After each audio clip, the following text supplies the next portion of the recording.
हर हर महादेव तो आज बाबा विश्वनाथ की असीम अनुकंपा और कृपा है कि विश्वनाथ जी ने काशीपुरी को बड़े ही दिव्यतम तरीके से सजाया है।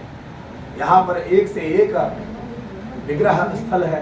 उन विग्रह स्थलों में प्रत्येक की अपनी अपनी विशेषता है। उन विशेषताओं पर व्यक्ति अगर ध्यान दे और उसके हिसाब से जैसा कि यात्रा का क्रम बना हुआ है उस प्रकार से अगर व्यक्ति अपने लक्ष्य को प्राप्त करना चाहे तो अवश्य कर सकता है।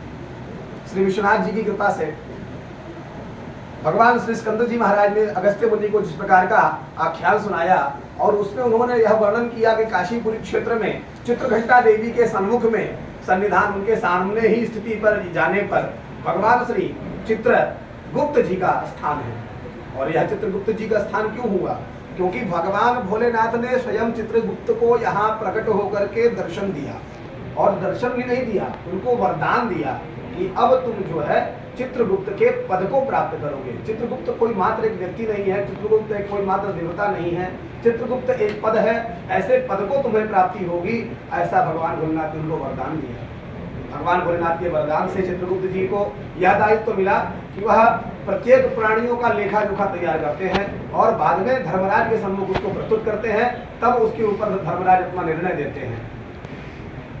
अगर उन सभी लेखा जोखा के कृत्यों से आपको बचना है और अपने जीवन में सुख और शांति समृद्धि तात्कालिक रूप से चाहते हैं तो सर्वप्रथम आपको इस दरबार में जरूर आना चाहिए। यह दरबार राजा दरबज्जे में रेशम कटरा के मोहल्ले नामक क्षेत्र में स्थित है और प्रायः पूछकर भी यहाँ पहुँचा जा सकता है। चौक का यह क्षेत्र है और इस क्षेत्र में रेशम कटरा किसी से भी पूछेंगे सब कोई पहुँचा देगा।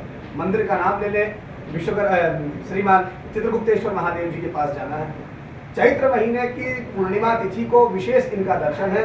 आज के दिन आकर के अगर कोई भी भक्त इनके दरबार में पहुंचता है, मत्था टेकता है और तीर्थ के जल को पान करता है तो कहते हैं भगवान सदाशिव की कृपा उसको प्राप्त होती है और उसके हृदय में भगवान की भक्ति का प्राकट्य होता है और उस भक्ति के प्रभाव से उसके सभी पापों का शमन होता है। उन पापों के शमन होने से भगवान चित्रगुप्त जी का जो लेखा जोखा है ना, वो सारा वही खाता वही का वही मिट जाता है। इसलिए आपने अब तक जो कुछ भी किया है, अच्छा किया है, बुरा किया है, अच्छा किया है तो उसका लेखा जोखा बढ़ेगा, बुरा किया है तो उसको आप इनसे क्षमा याचना करके और उसको आज के भाषा में कहें तो सेटलमेंट कर सकते हैं। भगवान की कृपा इतनी जबरदस्त है। यहाँ पर पहुँचे भगवान भोलेनाथ के संविधान में जब आप पहुँचते हैं तो आगे का पीछे का कहीं भी कुछ भी आपको याद ना रहेगा। इस स्थान पर जब आप बैठेंगे तो केवल महादेव महादेव महादेव ही नजर आएंगे और उनकी कृपा तभी प्राप्त होती है जब ऐसी तन्मयता के साथ भक्त भगवान की सेवा करता है।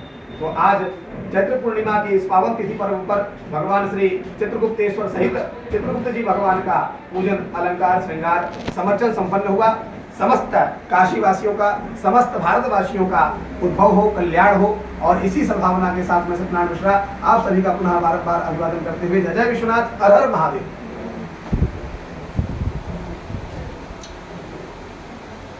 शिवाय नमः।